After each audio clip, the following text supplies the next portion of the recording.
Saya kan tidak memaksa, Dek. Saya kan tidak memaksa. Saya kan hanya menyampaikan sebagaimana Al-Quran menguraikan, ud'u ila sabili rabbi, ada perintah untuk menyeru. Lalu kemudian di Bible Anda juga ada perintah untuk menyeru. Ketika perintah dari Kristen untuk menyeru, Islam juga menyeru, maka para penyeru bertemu. Bedanya penyeru dari Islam meluruskan kaidah-kaidah yang bengkok, sedangkan penyeru dari Kristen membengkokkan kaidah-kaidah yang lembut, yang lurus. Perbedaannya itu di situ. Kalau kami dari apologet Islam ini meluruskan yang Anda bengkokkan, kalau Anda membengkokkan apa yang diluruskan oleh orang benar, oleh Yesus, oleh Musa, oleh Nabi Muhammad. Tuhan satu, kata Nabi Musa, kata Yesus, kata Nabi Muhammad. Kalian? Sobat diskusiku yang berbahagia, semoga dalam keadaan baik, bahagia, selalu sehat, penuh keberkahan dalam ridhonya Allah Subhanahu wa Ta'ala. Baiklah sobat diskusiku, mari kita simak diskusi lintas agama yang dilaksanakan oleh Apologet Islam Indonesia yang dipimpin oleh Bang Juma, Bang Handi, dan rekan-rekan debater mujahid yang tergabung dalam Apologet Islam Indonesia yang menyajikan diskusi yang bermutu, penuh makna, penuh literasi yang menerangi cakrawala berpikir kita untuk menemukan kebenaran yang sesungguhnya dan menguatkan keimanan dan ketakwaan kita kepada Sang Maha Kuasa Allah Ta'ala di dalam kehidupan ini. Bagi yang belum menemukan hidayah, semoga diskusi ini mencerahkan, meliterasi wawasan untuk membuka akal, pikiran, hati untuk menerima kebenaran yang sesungguhnya dalam cahaya nur ilahi Allah Subhanahu wa Ta'ala. Ayo kita simak bersama-sama diskusinya berikut ini. Aku contohkan Yohanes 14 nomor 12. Jika engkau mengasihi aku, kata Yesus, maka engkau juga akan melakukan pekerjaan yang aku Yesus akan lakukan. Hari ini Bang Suma duduk merenung, duduk di teras melihat dan menatap. Di hari Sabtu berjalan seorang wanita beriringan kemudian dengan teman-temannya menggunakan baju batik. Baju batiknya kemudian di atas lutut, lengannya pun di atas siku. Mereka berjalan dengan menenteng sebuah buku di ketek, berjalan dengan rambut yang pirang. Jalannya berdiri tegak, betisnya seperti seibarat pemain kesebelasan. Tegak, betisnya besar berjalan. Dan saya tahu mereka lagi berjalan menuju kepada sebuah rumah gedung bernama gereja. Saya berpikir, apakah Yesus pergi ke gereja? Sedangkan di dalam tradisi Yudaism, mereka jalannya menuju ke Mikdas. Mikdas itu adalah sinagoge, tempat berkumpulnya orang-orang suci. Yang masuk di dalam wajib hukumnya bersunat, wajib wudhu baru bisa masuk ke dalam, wajib mandi junub baru bisa masuk ke dalam. Gak boleh juga menggunakan alas kaki. Sedangkan Yesus mengatakan, aku mengenal pengikutku, mereka mengikuti aku. Ketika aku ke Mikdas, ketika aku ke sinagoge menyembah kepada Elohim, mereka pun melakukan hal yang sama. Tapi ada kemudian seperang manusia yang justru kemudian berjalan ke kiri menuju ke sebuah gedung tempat penyembahan terhadap roh yang bernama Yesus Kristus. Nah, inilah yang terjadi. Ketimpangan yang begitu nyata yang tidak disadari oleh karena kudu terlanjur jatuh cinta. Mata buta, telinga kemudian tuli, hidung tersumbat, kemudian otaknya mampet. Kenapa? Karena hanya doktrin, dogma, tanpa mau menyentuh esensi kebenaran yang ada dalam buku yang mereka pegang sendiri. Ini celakanya. Ini celakanya seperti itu. Maka tugas kita sebagai umat Islam kemudian menyadarkan, wahai saudaraku, Taurat punya legitimasi dari Nabi Musa, Injil punya pengajaran Nabi Isa alaihi salam, dan bahkan di dalam kitab kalian Markus 14 bagaimana kemudian Yesus mengajarkan kemudian Injil, Markus 11 dan seterusnya. Jelas nyata Yesus mengajarkan Injil. Yohanes 1 bahkan diterangkan kemudian kalau Yesus itu mengajarkan Injil di Galilea bersama dengan Filipus, dan selanjutnya Filipus mengajarkan juga Injil Yesus dan seterusnya, bla bla bla bla bla dan seterusnya. Artinya bahwa ketika hari ini orang Kristen yang menopang keimanannya adalah buku Roma, Filipi, Kolose, Efesus, Galatia dan Timotius dan entah beranta itu semuanya, maka yang muncul kemudian pertanyaan yang indah. Dari mana buku ini Kristen dapatkan dan apakah memiliki legitimasi dari Yesus? Kalau tidak ada, lalu gaya-gayaan, joget sana, joget sini, nyanyi sana, nyanyi sini. Kalau tidak ada panduannya, tidak ada legalitasnya dari Yesus, lalu untuk apa Cak Ayu? Gagah-gagahan, tapi tak ada legalitas, tidak ada standar pengakuan, tidak ada ijazah, tidak ada putusan dari Yesusnya. Untuk jadi selamat pakai buku ini, untuk jadi selamat gunakan kitab ini. Tak ada itu. Lalu kesia-siaan yang kayak mana lagi yang harus Anda lakukan ketika ternyata Anda menemukan bahwa kitab yang Anda tenteng hari ini, jangankan sebagai firman Tuhan, untuk dikenali Yesus aja kagak. Lalu tujuan Anda beragama itu apa? Tujuan Anda menyembah sesuatu yang bernama Yesus itu. Udah cukup lah ngomongnya. Silakan. Iya, silakan Anda ngomong 3 jam ke depan sampai selesai. Silakan. Ini sebentar, saya tanya dulu yang di atas. Amung, buka mic-nya. Agama apa? Amung? Itu Islam Bang Naga, dia bola bali dia naik loh. Oh Islam, turunkan aja kalau Islam. Iya, bola bali dia naik. Enis lanjut Enis. Ya ini tadi si Juma udah menjelaskan semua tentang Alkitab. Sekarang saya tanya. Tua lagi Bang Juma dari kau ini sopan kau apa? Bang Juma bilang tua dia dari kau. Jangan bermain si Juma. Tidak apa-apa. Manggil nama Tuhannya aja dengan Yesus kok nggak apa-apa. Apalagi kalau nama saya. Aku dengar dulu tuh. Iya, silakan. Juma sekarang menjelaskan semua Bible ini segala macam. Memang saya akui kau pandai mendongeng memang. Terima kasih. Juma, minimal ada kata pandai. Saya mau bilang sama kamu Juma. Kamu sudah mengucapkan seperti itu, sudah ada teguran sama kau. Contohnya kayak kaki kau tuh melepuh, ya kan? Sekarang you puasa sekarang, ya kan? Jadi apalah artinya kamu mengungkapkan seperti itu? Apakah seperti itu ajaran Muslim, Islam? Kalau saya membuat Anda panas, alhamdulillah saya membuat Kristen yang lain adem. Dan saya lebih memilih yang adem daripada Anda yang panas. Dari mana jalannya adem? Kemudian pastor pendeta dan juga kemudian jemaat-jemaat gereja yang tertolong dengan pernyataan-pernyataan saya. Tugas Anda membantah pernyataan saya ketika keliru.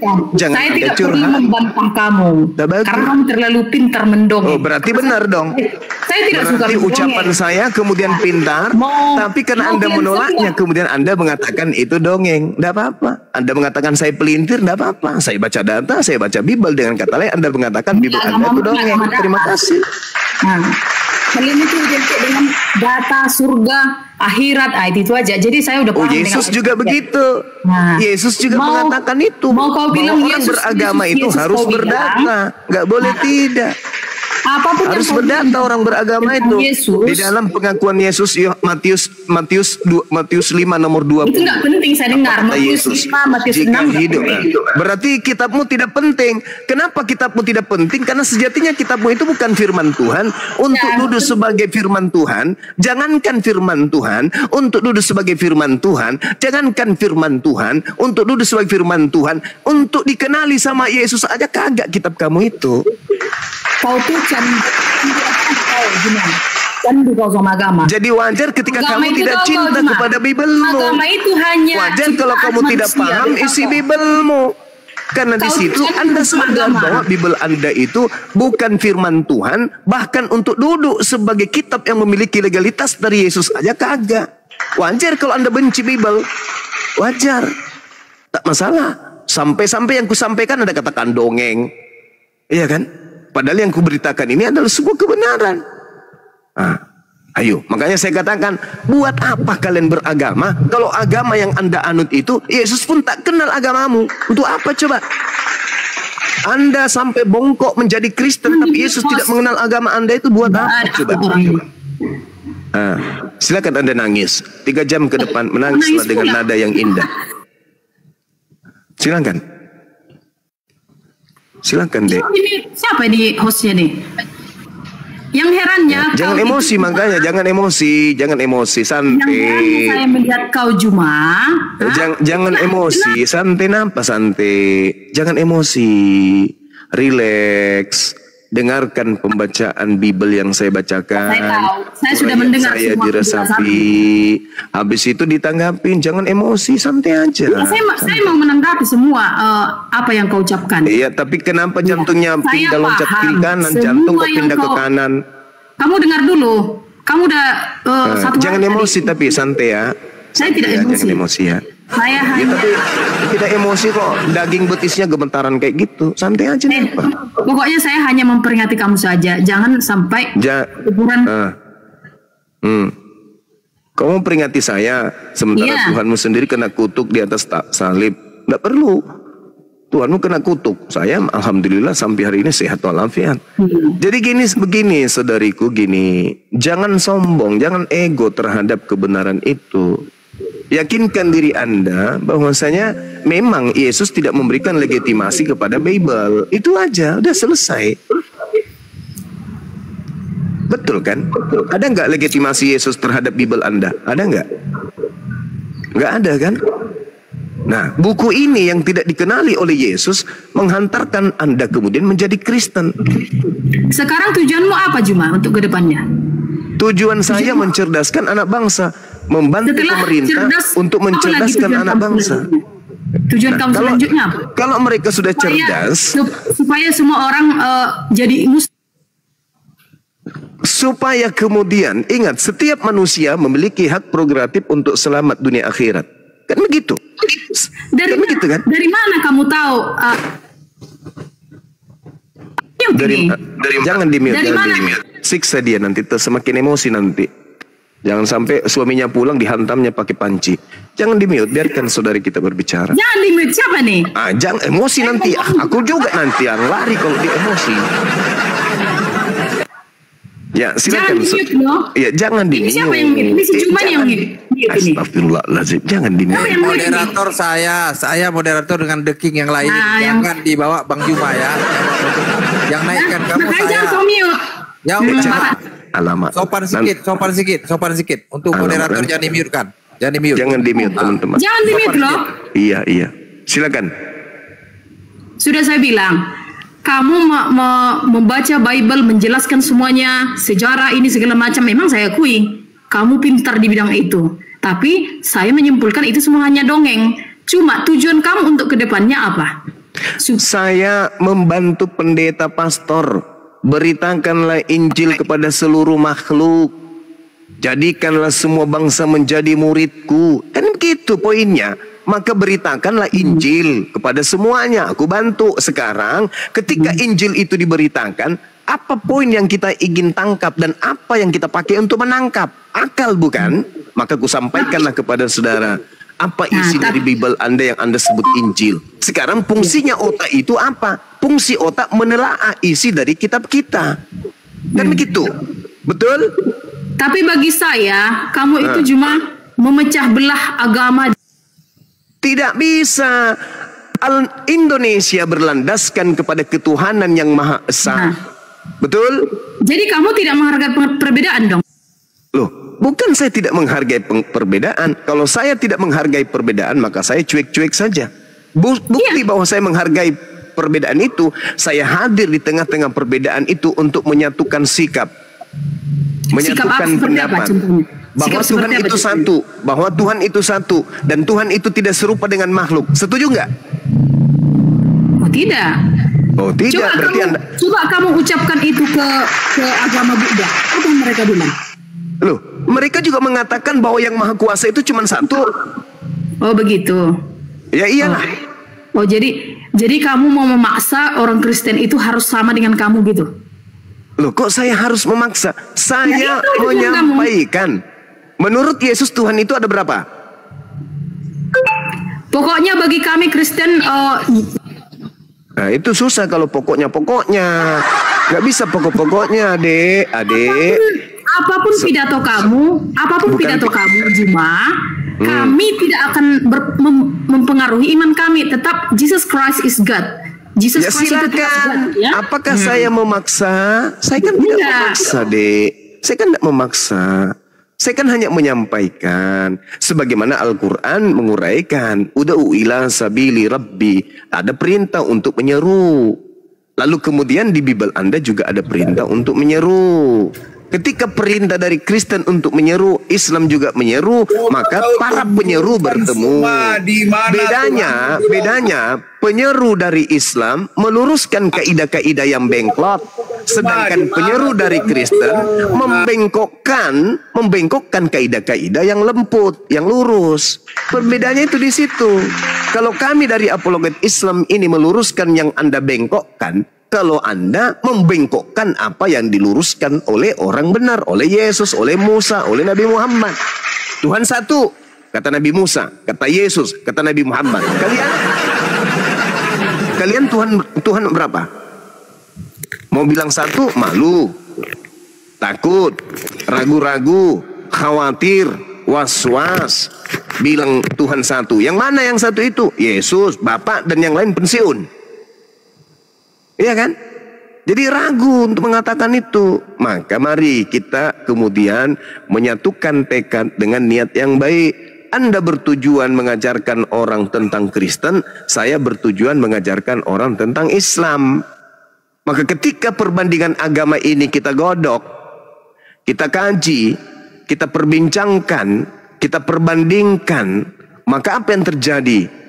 Ya, uraian-uraian kita itu menghantarkan kita, Anda masuk ke Islam, saya masuk ke Kristen. Saya tetap di Islam pembahasannya, sekali-kali masuk di Kristen. Anda tetap di Kristen pembahasannya, sekali-kali masuk di Islam.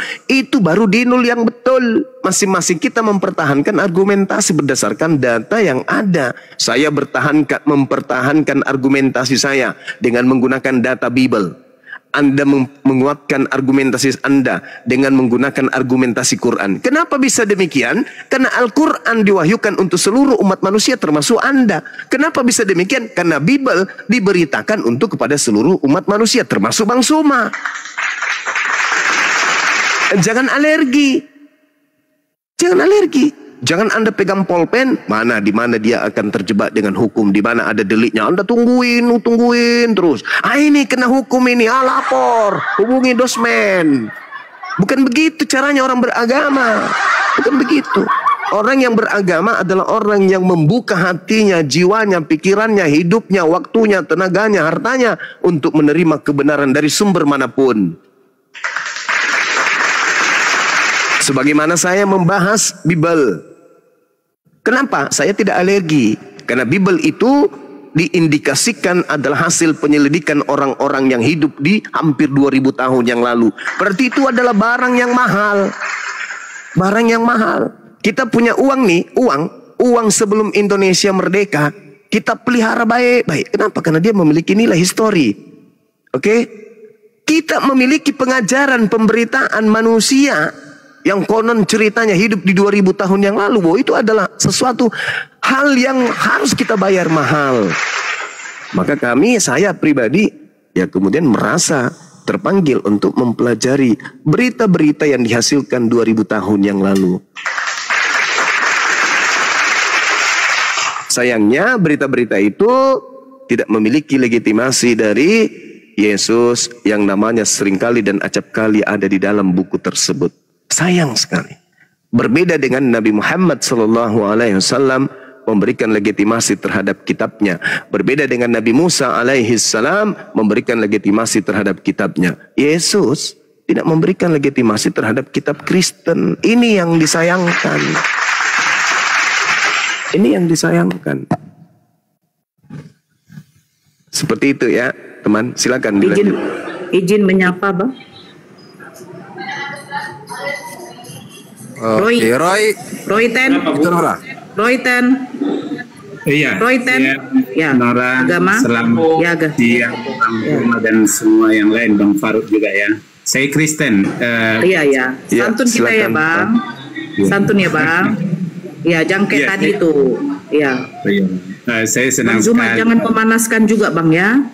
Nanti kompor meledak, Bang. Hari ini saya lihat Bang Juma cukup esensi ya. Saya salut dengan apa yang disampaikan. Cuman biasanya Bang Juma ini Tuhan oten miskin. Kalau kita maksudnya Yesus, kira-kira ini Bang Juma tahu ini siapa yang menuliskan ini? Bang Roy, saya masuk sedikit. Ini bukan judul Bang Juma, judulnya Bang Faruk. Kita tidak bahas judulnya. Silakan dengan Gurunda. Ini judulnya Bang Faruk yang punya room ya. Lanjut. Ya, biasanya yang saya lihat kan Bang Juma menolak apa yang ditulis Paulus karena ini memang tulisan Paulus gitu. Itu maksud saya. Di situ menariknya karena berapa kali saya dengan Bang Juma itu sering tidak menerima kalau saya memberikan argumentasi dari tulisan Paulus. Udah, langsung aja Bang Roy, langsung aja, nggak apa-apa. Kalau temanya ini pun juga nggak apa-apa dibahas, ayo, nggak apa-apa. Mau bertanya sama Bang Juma silahkan juga, nggak apa-apa. Mau nanggapin yang tadi nggak apa-apa gitu loh. Lanjut aja, nggak apa-apa. Silakan. Banyak yang disampaikan tadi, banyak saya yang setuju gitu. Cuman saya agak tertarik karena memang tulisan ini kan diambil dari apa ini? Dari 2 Korintus 8 ayat 9 ini. Judul ini.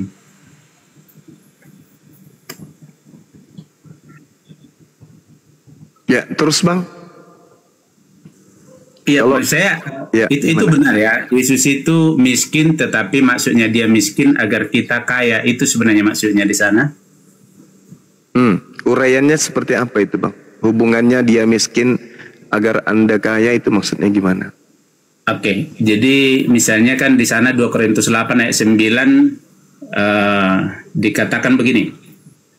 Karena kamu telah mengenal kasih karunia Tuhan kita Yesus Kristus, bahwa Ia yang oleh karena kamu menjadi miskin, sekalipun Ia kaya, supaya kamu menjadi kaya oleh karena kemiskinannya. Artinya saya lihat itu menjadi judul yang bersesuaian. Jadi yang di sana yang dia maksud itu karena dia dari atas ya.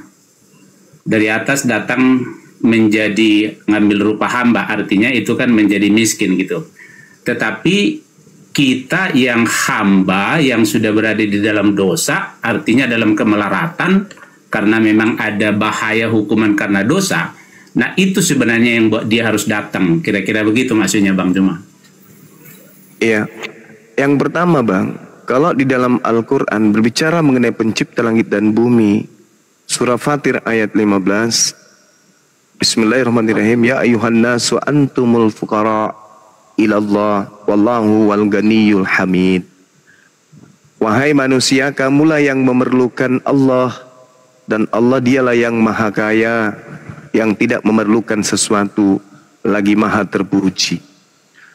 Kalau saudara mengatakan Tuhan Anda miskin, sayangnya di dalam Filipi 4 nomor 19 nomor 20 di situ diterangkan bahwa Allah Tuhanku akan memenuhi segala keperluanmu menurut kekayaan dan kemuliaannya, sebab Allah itu maha kaya. Ini Allah maha kaya berdasarkan Filipi. Bahkan dalam kitab Kejadian bertaburan dalil di dalam kitabnya orang Yahudi yang menceritakan bahwa pemilik langit dan bumi itu adalah maha kaya, maha besar, maha berkuasa dan seterusnya. Tapi yang di Kristen Tuhannya Yesus bahkan untuk sekedar makan pun dia harus mengutuk pohon ara. Kemudian di dalam Lukas 24 ya harus minta makanan, maka dikasihlah kemudian ikan goreng. Ini sangat-sangat tidak serasi dengan pemikiran kita manusia bahwa Tuhan itu kok seperti itu keadaannya. Tapi nggak apa-apa Bang, itu kan kaidah iman. iman Anda mengatakan itu, hanya saja kalau bertabrakan dengan kitab sendiri kan itu jadi berabe jadinya. Apa yang diterangkan kemudian dalam kitab yang Anda pegang, Tuhan Maha Kaya, Tuhan Maha Luas, Tuhan Maha Kuasa, Tuhan Maha Memiliki, itu tidak confident dengan apa yang Anda sembah hari ini. Nah itu, Allah adalah pemilik langit dan bumi dan apa yang ada di antara keduanya. Tapi sekedar untuk makan saja, dia harus mencari buah ara, di mana buah ara tidak berbuah pada masa itu karena memang bukan buah ara, musim buah ara. Untuk mengetahui bahwa itu musim buah ara atau bukan pun dia minim pengetahuan. Dan itu adalah sembahan saudara. Nah saya tahu Anda akan mengatakan, oh Tuhan saya pada saat itu sedang berpura-pura menjadi manusia. Padahal sebenarnya aslinya dia itu adalah Tuhan. Kan Anda ingin mengatakan itu, bukan? Enggak. Benar enggak? Bukan itu. Iya, silakan. Iya, jadi memang seperti tadi Bang Juma berpikir saya mengatakan itu. Tidak, saya tidak mengatakan itu. Tetapi dalam pengenalan saya yang tidak lengkap, ternyata saya berpikir begitu. Tetapi memang saya menyadari sekarang untuk mengenal dia harus memiliki pikiran dia gitu. Jadi nah itu yang saya lihat di sini dalam pandangan tadi pun yang saya baca dari 2 Korintus 8 ayat 9 sebenarnya bukan dia miskin meskipun dia kaya gitu maksudnya. Jadi bagaimana maksud itu? Itu yang saya maksud. Dia kan dari atas. Artinya seperti Bang Juma tadi, ya dialah pemilik langit dan bumi. Nah, tetapi mengapa dia datang mengambil rupa seorang hamba tadi? Maksudnya di situ pandangan miskinnya.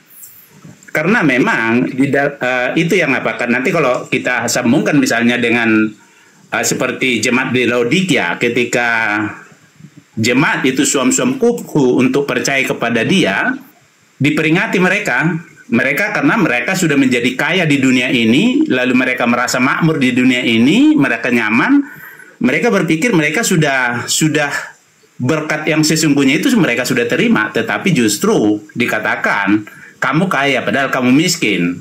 Kamu berpakaian padahal kamu telanjang gitu. Belilah emas yang tidak akan binasa daripada aku, kata Yesus. Jadi maksudnya apa itu emas yang tidak akan binasa itu? Nah ada pandangan, bukan pandangan sebenarnya. Dikatakan begini dalam pernyataan bagaimana pada akhirnya kita mengerti di mana harta. Dikatakan begini, di mana hartamu berada, di situ hatimu berada. Jadi kalau hartamu di dunia ini, maka hatimu di dunia. Dan kamu akan mendapatkan hal-hal yang dari dunia. Tetapi kalau hartamu tersembunyi di sorga, maka hatimu di sana. Kira-kira gitu maksudnya Bang Juma. Dalam dua pandangan ini, memang pandangan kita Yesus itu seperti tadi ya, bahwa dia miskin benaran gitu. Dalam pandangan dia misalnya tadi sampai lapar, sampai ya bukan hanya lapar sih, sampai maksudnya dia menderita, bahkan bukan hanya menderita. Bang Juma tadi sudah sampaikan bahwa dia mati terkutuk. Mengapa begitu? Miskin sekali. Bukan hanya miskin, mengapa sampai begitu? Nah, itu yang kita maksud tadi esensi. Nah, itu yang saya tadi menarik dalam diskusi ketika diangkat topik ini dan Bang Juma memaparkan, cuman tadi yang memang wajar lah. Kalau orang Kristen itu bisa menjadi seperti marah seperti Ibu tadi ya wajar aja, karena dalam pengertian dia kan menggunakan pemikiran itu tadi, memakan pemikiran yang demikian gitu. Tapi saya tidak melihat memang Allah itu miskin, tidak. Pencipta itu miskin, tidak. Yesus itu miskin, tidak. Tetapi saya mengerti sekarang apa maksudnya kaya gitu. Jadi ada beberapa bahasa di dalam Alkitab itu, contoh misalnya baru. Dalam pandangan manusia baru kan contoh tahun baru, berarti ya bulan 1 lah itu, bulan 2 menjadi buruk gitu. Tapi dalam pandangan Yesus yang baru itu berarti dia tidak akan pernah menjadi usang lagi. Panjang, misalnya panjang umur. Orang berpikir panjang umur misalnya sekarang lah 100 tahun panjang umur. Padahal misalnya kalau Adam aja kan sampai 960 tahun. Artinya itu baru 10% dari sana udah dianggap panjang sekarang gitu. Padahal tidak. Maksudnya panjang itu ya tidak berakhir, kira-kira gitu. Jadi perbandingan pandangan antara pemikiran manusia dan pemikiran Allah di sini kadang yang menjadi bentroknya. Pemikiran kita gunakan menilai Allah, ya memang tidak mungkin lah, itu tidak logis lah, kira-kira gitu Bang Juma. Oke baik kawan, jadi gini, ketika saudara memaparkan tentang perihal Yesus, dia tidak miskin tapi dia kaya. Bagi saya itu adalah suatu pembelaan iman terhadap sembahan. Wajar. Nah, saya sebagai orang di luar Kristen melihat di sini Yesus sebagai Tuhan yang berpura-pura. Dia maha kaya. Dia Tuhan katanya, yang kemudian remeh-temeh alam semesta ini buatnya. Tapi pada faktanya, realnya, secara histori, ketika dia datang sebagai manusia, dia butuh suplemen makanan, minuman. Dia butuh nutrisi untuk hidup. Dia butuh oksigen untuk hidup. Dia butuh air untuk hidup. Dia butuh apa yang dibutuhkan oleh makhluk untuk hidup. Kalau nanti kemudian Anda mengatakan dia itu pada saat itu sebagai manusia, oke, I know, saya tahu. Tapi permasalahannya adalah, apakah Tuhan Anda sedang berpura-pura? Sedang bersandiwara? Sedang memainkan lakon? Dia sebagai aktor? Ini penting untuk kita tahu. Apakah Yesus yang Tuhan Anda itu sedang berpura-pura? Kalau dia sedang berpura-pura, dengan kata lain dia sadar kalau dia sedang membohongi manusia. Ucapannya sah, ucapannya valid, ucapannya tidak diragukan.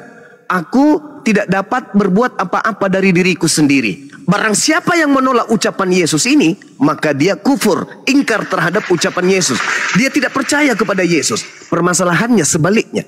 Jika percaya kepada ucapan Yesus ini dan ternyata dia adalah Tuhan sebagaimana iman Kristen, maka Kristen terjebak di dalam kebohongan yang ada terbungkus kepura-puraan Yesus. Pantaskah Tuhan berpura-pura? Pantaskah Tuhan bersandiwara? Pantaskah Tuhan berbohong di hadapan ciptaannya? Ini masalah yang sangat kompleks. Di saat dia mengatakan aku tidak dapat berbuat apa-apa dari diriku sendiri, dan dia adalah Tuhan, maka dia bohong. Gugur kemahasucian, tak layak jadi Tuhan, karena dia pendusta, dia pembohong. Tetapi jika ucapannya itu sahih, ucapannya itu valid, maka gugurlah kekristenan tersebut. Kenapa? Karena dia memaksakan manusia yang tak dapat berbuat apa-apa untuk menjadi Tuhan, yang memang Tuhan itu skala prioritas yang maha kuasa. Maka muncul apa yang terjadi hari ini. Orang Kristen diwajibkan berbohong di depan umat Islam agar oknum makhluk yang lemah bisa nampak seakan-akan menjadi Tuhan. Itu keadaan yang kompleks, Bang. Tapi ketika Yesus itu jujur, maka jelas dia bukan Tuhan. Ketika dia berbohong, berpura-pura, maka dia pun tak layak dituhankan, kan dia adalah pendusta. Hendak kemana kita pergi? Sedangkan berbicara mengenai harta duniawi, Yesus berpesan di dalam Matius 6. Anda boleh lihat di data Matius 6 nomor 19 dan seterusnya. Janganlah kamu mengumpulkan harta bumi. Di bumi mengengat dan karat merusakkannya, dan pencuri membongkar serta mencurinya. Ini nasihat untuk pendeta dan pastor untuk jangan mengumpulkan perpuluhan. Tetapi kumpulkanlah bagimu harta surga. Muncul pertanyaan. Umat Islam bergemuruh sedunia bertanya, apa itu harta surga? Mobil, sertifikat tanah, rumah yang mewah, atau apa? Ujung-ujungnya kemudian rupa-rupanya yang disebut harta surga yang tidak ngengat dan tidak karat dan tidak dirusak kemudian oleh pencuri dan tidak dibongkar kemudian oleh pencuri, bahkan untuk dimakan rayap pun tidak, itu adalah amalan soleh. Kemana muaranya? Ketika berbicara mengenai amalan soleh, kemana muaranya? Karena Yesus di dalam Ibrani 5 nomor 7 juga disebut sebagai orang yang soleh. Kemana muaranya? Janganlah kamu mengumpulkan harta bumi. Jangan kamu mengumpulkan harta di dunia ini, karena ngengat dan karat akan merusakkannya, pencuri akan membongkarnya. Tetapi kumpulkanlah bagimu harta jannah. Harta jannah apa itu? Amalan-amalan soleh, amalan-amalan soleha. Sayangnya muara itu ada di Islam dan tidak ada di Kristen. Kristen, mohon maaf nih 1 menit. Kristen harus disibukkan dengan pola kebohongan. Maafkan saya, izinkan saya berbicara seperti itu. Kenapa? Ketika Yesus ditemukan tidak berdaya, maka bohongnya muncul. Oh, dia pada saat itu sebagai manusia. Bohong. Ketika kemudian Yesus mereka sembah jadikan Tuhan, oh dia adalah kepenuhan keilahian. Bohong. Siang malam kalian disibukkan untuk berdusta, berbohong, berpura-pura dan seterusnya. Apakah itu adalah teladan dari sosok yang kalian sembah? Datang ke dunia berpura-pura jadi manusia, ternyata dia adalah Tuhan. Apakah seperti itu? Atau ini adalah doktrin dan dogma yang dihasilkan dari pemikiran-pemikiran ahli filosofi, orang-orang yang berfilsafat, orang-orang yang menginginkan kemudian nenek moyang mereka punya sembahan langgeng sampai akhir dunia? Ataukah ini adalah kerja iblis? Karena Yesus itu tidak mungkin berbohong. Yesus itu jujur dalam menyatakan sikap, menyatakan perkataan dan perbuatan. Tapi kenapa orang yang mengaku pengikutnya kok pelin-pelan? Kadang Tuhan, kadang manusia, kadang dia miskin, kadang dia kaya. Padahal polanya kemudian adalah yang diminta oleh Yesus, perbanyaklah harta surga. Kalau harta surga ingin diperbanyak, maka manusia harus digiring kembali kepada hukum-hukum Tuhan. Jangan ini, jangan itu, jangan ini, jangan itu, jangan ini, jangan itu, jangan makan ini, jangan minum itu. Kalau itu ditundukkan hati kita untuk taat kepada perintah itu, maka itulah buah-buah daripada amalan soleh. Itulah buah-buah dari harta surga. Tapi sayangnya Paulus kemudian menghantarkan orang Kristen menganggap itu adalah tinja skubalon. Hukum-hukum yang menghantarkan Bani Israel mendapatkan hadiah buah-buah surga justru dianggap sampah, dianggap tinja. Dalam bahasa Yunaninya Paulus mengatakan itu adalah sampah, skubalon, tinja. Hukum Taurat itu adalah tinja, itu adalah sampah yang sekarang adalah beriman kepada Yesus Kristus. Lalu mana harta surganya? Harta surganya yang mana? Sedangkan harta surga itu adalah amalan-amalan. Di dalam Matius 19, guru, ya paman, seperti apa kelakuan, perbuatan, tindakan, pola hidup, gerakan tubuh, gerakan hati, supaya saya bisa masuk ke dalam surga? Apa kata Yesus? Gerakkan tubuhmu dan jasadmu, jiwamu untuk jangan membunuh. Gerakkan tubuhmu, jasadmu untuk menyembahnya kepada ilah Abraham, ilah Yakub, ilah Ishak, ilah Yakub. Gerakkan jasad dan tubuhmu untuk mengikuti aturan-aturan mainnya. Taati perintahnya, jauhi larangannya. Artinya ketika Yesus berpesan dalam Matius 23 nomor 1 nomor 2, itu yang harus dijadikan sebagai lakon dalam kehidupan. Jangan kau ikuti ahli Taurat dan orang-orang Yahudi, kata Yesus beserta orang Farisi. Muridnya berkata, kenapa bisa guru? Mereka menghafalkan, mereka membaca, mereka mengetahui, tetapi hanya berkata-kata, tidak mempraktekkan. Jangan kau ikuti itu. Permasalahannya sekarang, Kristen hanya mampu berbicara tentang Taurat. Kristen hanya bisa kemudian menenteng buku yang isinya terjemahan dari Taurat. Tetapi 1000% Kristen tidak menjalankan hukum Taurat itu sendiri. Bedanya orang Farisi apa? Memegang Taurat tapi tidak menjalankan Taurat. Bedanya orang Farisi apa? Kristen ketika diperintahkan dalam Keluaran 20, jangan ada ilah lain di hadapanku. Maksudnya jangan ada ilah selain ilahnya Nabi Musa. Hari ini Kristen membuat ilah baru yang datang kepada Paulus. Akulah Yesus Kristus. Itu ilah buatan Paulus itu sendiri, bukan ilahnya Nabi Musa. Saya kira begitu kawan. Jadi ketika dikatakan perbanyaklah harta surga, maka harta surga itu adalah amalan soleh, amalan soleh, amalan soleh. Bukan kemudian ya hanya di dalam hati, kemudian serba rohani, sunat rohani, ibadah rohani, nyanyi rohani, nanti makannya juga makan rohani. Saya kira begitu, silakan. Sungguh luar biasa pemaparan diskusi yang disajikan oleh Bang Juma yang begitu gamblang, begitu terang benderang berdasarkan data, fakta, kebenaran yang sesungguhnya, yang bagaikan siang dan malam, yang penuh kebenaran dari cahaya petunjuk Allah Subhanahu wa Ta'ala. Demikian sahabat diskusiku, diskusi ini saya sajikan, semoga bermanfaat, menambah literasi, menguatkan keimanan dan ketakwaan kita kepada Allah Subhanahu wa Ta'ala.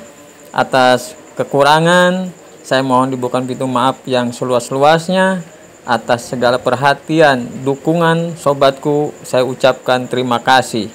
semoga menjadi nilai kebaikan. Atas segala kekurangan saya mohon dibukakan pintu maaf yang seluas-luasnya. Dan sampai berjumpa kembali di diskusi lintas agama selanjutnya yang saya sajikan. Dan saya akhiri dengan mengucapkan wassalamualaikum warahmatullahi wabarakatuh.